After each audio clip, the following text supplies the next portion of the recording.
नमस्कार, मैं राकेश चौधरी। अप्रैल महीने में हरियाणा के अंदर दो राज्यसभा सीटें खाली हो रही हैं। इन दोनों सीटों पर वर्तमान में बीजेपी का कब्जा है।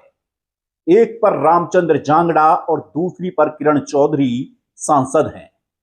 इन सीटों पर अभी से कांग्रेस और बीजेपी की नजर लगी हुई है। उम्मीदवारों के नामों पर मंथन चल रहा है। चुनावी रणनीति पर काम किया जा रहा है। आंकड़ों के हिसाब से देखा जाए तो एक सीट पर बीजेपी और एक सीट पर कांग्रेस आसानी से जीत दर्ज कर लेगी। लेकिन बीजेपी एक नहीं, दोनों सीटों को कब्जे में लेने की जुगत में लगी है और पार्टी इसी गुणा भाग में जुटी हुई है।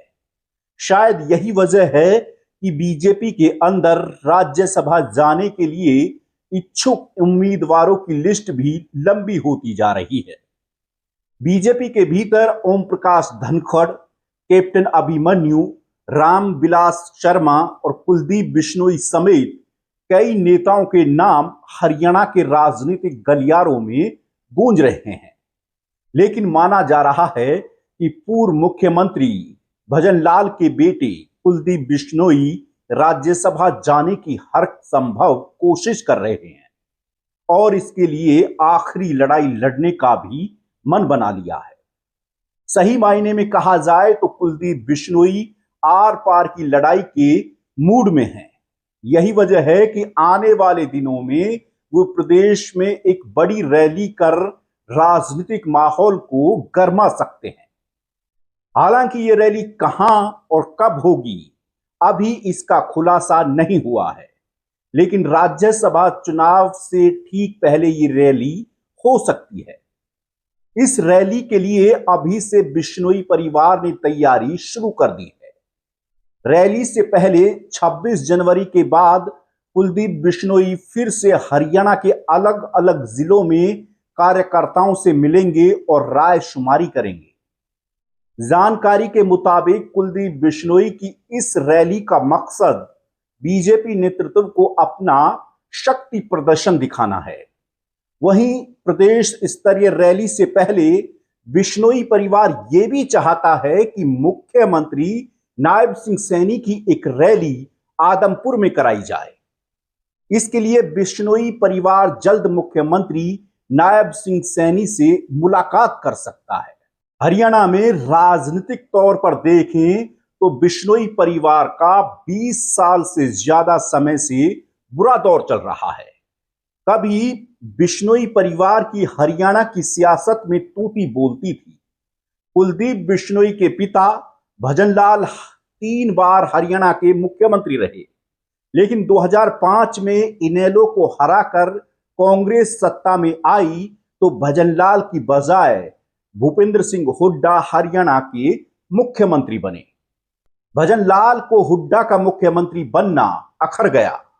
पार्टी ने डैमेज कंट्रोल के लिए भजनलाल के बड़े बेटे चंद्रमोहन बिश्नोई को डिप्टी सीएम भी बनाया, लेकिन फिर भी भजनलाल परिवार के तल्ख तेवर नर्म नहीं हुए। यही कारण रहा कि भजनलाल के साथ छोटे बेटे कुलदीप बिश्नोई ने बगावत का बिगुल बजा दिया। एक बड़ी रैली की, रैली में हजारों की भीड़ देख भजनलाल की मौजूदगी में कुलदीप बिश्नोई ने अपना अलग डंडा और अलग झंडा थाम लिया, यानी हरियाणा जनहित कांग्रेस के नाम से हरियाणा में नई पार्टी का ऐलान कर प्रदेश की सियासत में बड़ा धमाका कर दिया। 2009 विधानसभा चुनाव में कुलदीप बिश्नोई ने अपने दम पर चुनाव लड़ा। पार्टी 6 सीटें जीतकर भी आई, लेकिन भूपेंद्र सिंह हुड्डा ने दल बदल के तहत हजका के विधायकों को कांग्रेस में शामिल कराकर कुलदीप बिश्नोई को बड़ा झटका दिया। बस फिर क्या, यहीं से कुलदीप बिश्नोई की सियासत का सूरज उदय होने से पहले ढलना शुरू हो गया।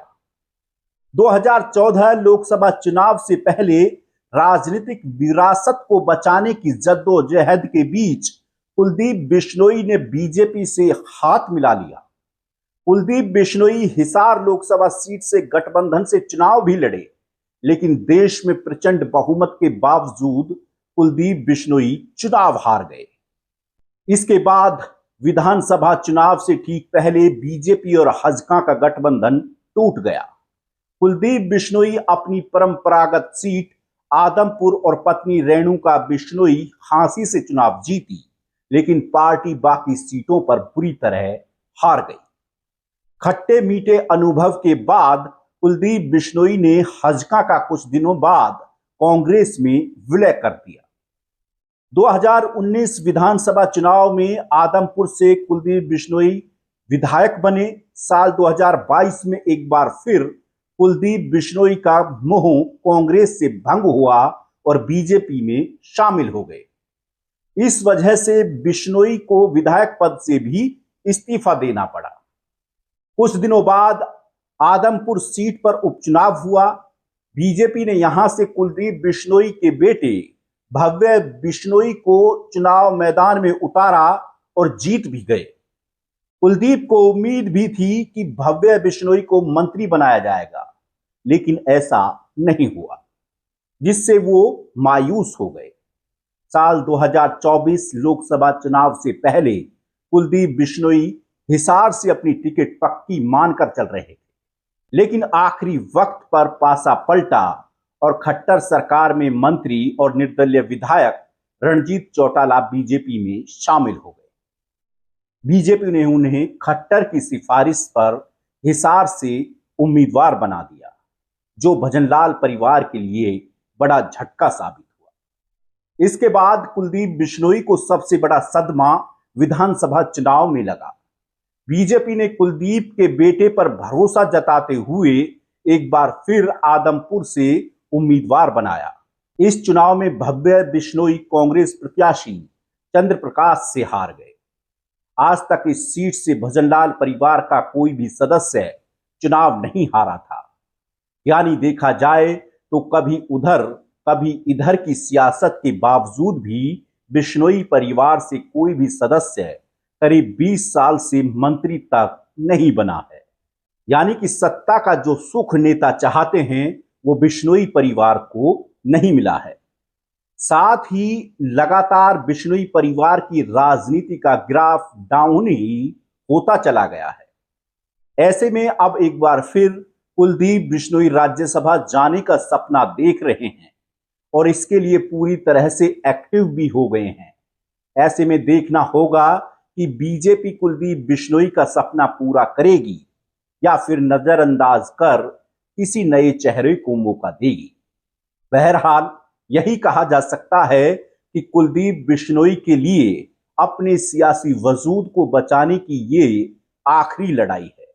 अब इसमें कामयाब होंगे या नहीं, अप्रैल तक का इंतजार तो करना होगा, क्योंकि राज्यसभा के लिए अप्रैल में ही चुनाव होगा। फिलहाल इस वीडियो में इतना ही। आप इस खबर को लेकर के क्या सोचते हैं हमें कमेंट में बताएं और हमारे चैनल को सब्सक्राइब करें। नमस्कार।